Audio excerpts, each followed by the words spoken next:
الحمد للہ رب العالمین والصلاة والسلام علی اشرف الانبیاء والمرسلین نبینا محمد وعلی آلہ وصحبہ اجمعین اما بعد اعوذ باللہ السمیع العلیم من الشیطان الرجیم والعصر ان الانسان لفی خسر الا الذین آمنوا وعملوا الصالحات وتواصوا بالحق وتواصوا بالصبر۔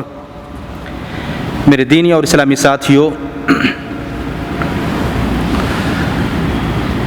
ابھی آپ کے سامنے سورۃ العصر پڑھی گئی ہے۔ نہایت معروف سورت ہے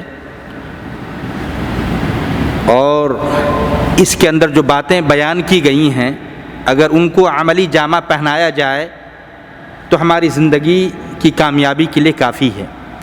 رب ذوالجلال والاکرام نے ابتدا اور شروع ہی میں قسم کھایا زمانے کی۔ میرے بھائیوں، یہ زمانہ بھی اور مخلوقات کی طرح ایک مخلوق ہے۔ زمانے کو رات و دن کو بنانے والا اللہ ہی ہے۔ اس اوقات کو، مہینہ اور سال کو بنانے والا اللہ ہی ہے۔ اللہ تعالیٰ زمانے کی قسم کھا کر یہ کہہ رہا ہے، قسم ہے زمانے کی۔ میرے بھائیوں، اللہ اپنی مخلوقات کی قسم کھا رہا ہے۔ جس طریقے سے اللہ کبھی شمس کی قسم کھاتا ہے، سورج کی قسم کھاتا ہے، چاند کی قسم کھاتا ہے، رات اور دن کی قسم کھاتا ہے، ایسے ہی اللہ تعالیٰ نے زمانے کی قسم کھایا ہے۔ لیکن ہم اور آپ سورج اور چاند کی قسم نہیں کھا سکتے، رات اور دن کی قسم نہیں کھا سکتے، اسی طریقے سے کعبے کی قسم نہیں کھا سکتے، مخلوقات میں کسی اور مخلوق کی قسم نہیں کھا سکتے۔ اللہ کے نبی پاک صلی اللہ علیہ وسلم نے فرمایا، من کان حالفا فلیحلف باللہ، جو شخص قسم کھانا چاہے وہ اللہ کی قسم کھائے۔ مخلوقات میں سے کسی کی مخلوق کی قسم کھانا، ہم میں سے بہت سارے بھائی بیٹا بیٹی کی قسم کھاتے ہیں، یا اس طریقے سے کہتے ہیں کہ بھائی تم اپنے سر پہ ہاتھ رکھ کے قسم کھاؤ۔ یہ سارے کے سارے ناجائز اور حرام ہے۔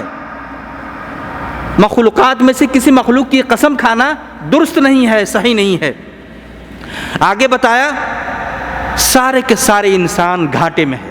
اندازہ لگائیں میرے بھائیوں، باتوں کی اہمیت کا اندازہ ہمیں اس سے ہونا چاہیے کہ اللہ تعالیٰ قسم کھا کے بتا رہا ہے کہ سارے کے سارے انسان گھاٹے میں ہیں، نقصان اٹھانے والے ہیں۔ اندازہ لگائیں، رب کی جانب سے انسانوں کے گھاٹے کی طرف اشارہ کیا جا رہا ہے کہ سارے انسان گھاٹے میں ہیں۔ اور پھر گھاٹے سے کون لوگ محفوظ ہوں گے، کن لوگوں کو اللہ تعالیٰ بچا لے گا، اس کی بھی تدبیر بتایا اور بتایا، الا الذین آمنوا وعملوا الصالحات، گھاٹے سے وہ لوگ اپنے آپ کو محفوظ کر لیں گے، بچا لیں گے جن لوگوں نے رب پر ایمان رکھا، اللہ پر ایمان رکھا۔ آپ جانتے ہیں کہ ایمان کے 6 ارکان ہیں، ہمارے بہت سارے بھائیوں کو نہیں پتہ ہوتا ہے اور نہ ہی ان دینی باتوں سے شوق اور رغبت رکھتے ہیں۔ میرے بھائیوں، تو ایمان کی جو تقاضے ہیں ان کو پورا کیا۔ الا الذین آمنوا، رب پر ایمان رکھا، ساری عبادتوں کو اللہ کے لیے کیا، غیر اللہ کی عبادت سے اپنے آپ کو محفوظ رکھا، خود کو توحید پر قائم رکھا، موحد بنایا، شرک اور شرک کے جتنے بھی وسائل ہیں، ذرائع ہیں، شرک کے جتنے بھی راستے ہیں، ان سارے راستوں پر چلنے سے اپنے آپ کو بچایا۔ الا الذین آمنوا وعملوا الصالحات، اچھا عمل کیا، عمل صالح کیا۔ تو پہلی چیز، بندہ مومن ہو، ایمان والا ہو، گھاٹے سے اپنے آپ کو بچا لے گا۔ موحد ہو، توحید والا ہو، اپنے آپ کو گھاٹے سے بچا لے گا۔ عمل صالح کرنے والا ہو، عمل صالح، ایمان کے ساتھ ساتھ عمل صالح ضروری ہے میرے بھائیوں۔ عمل صالح، ہمارا عمل صالح کب ہوگا؟ اس تعلق سے یاد رکھا جائے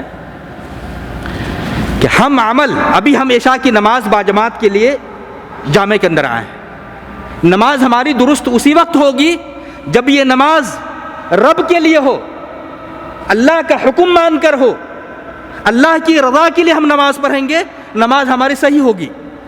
گویا کہ ہمارا عمل اخلاص پر مبنی ہو، ہم اپنے عمل میں مخلص ہوں، عمل صالح ہوگا۔ اور ساتھ ہی ہمارا عمل نبی کے طریقے پر ہو، جسے کہا جاتا ہے متابعۃ الرسول صلی اللہ علیہ وسلم۔ یہ نبی صلی اللہ علیہ وسلم کی سنت کے مطابق عمل ہو، نماز ہماری نبی کے طریقے پر ہو. اللہ کے نبی نے فرمایا صلو کما رأیتمونی اصلی, تم اسی طریقے سے نماز پڑھو جیسا کہ تم نے مجھے نماز پڑھتے ہوئے دیکھا ہے. ان باتوں کا خاص خیال رکھا جائے میرے بھائی. نماز میں بہت ساری غلطیاں اور اخطاء اور غلطیاں پائی جاتی ہیں ہماری نمازیوں کے اندر, ہمارے نمازی بھائیوں کے اندر. میرے بھائیوں خاص خیال رکھا جائے, ہمارے اعمال مقبول اسی وقت ہوں گے جب وہ عمل اللہ کے لیے ہو, اللہ کی رضا کے لیے ہو. وَمَا أُمِرُوا إِلَّا لِيَعْبُدُوا اللَّهَ مُخْلِصِينَ لَهُ الدِّينَ, ہم اپنے عمل میں مخلص ہوں اور ساتھ ہی وہ عمل نبی کے طریقے پر ہو, سنت کے موافق ہو, عمل صالح کہلائے گا.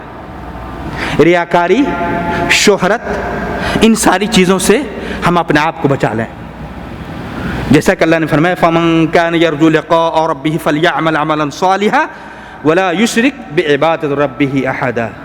میرے بھائیو, ہمارا عمل صالح ہوگا جب عمل اللہ کے لیے ہو. ہمارا عمل نیک عمل کہلائے گا جب وہ عمل نبی کے طریقے کے مطابق ہو, نبی کے طریقے پر ہو.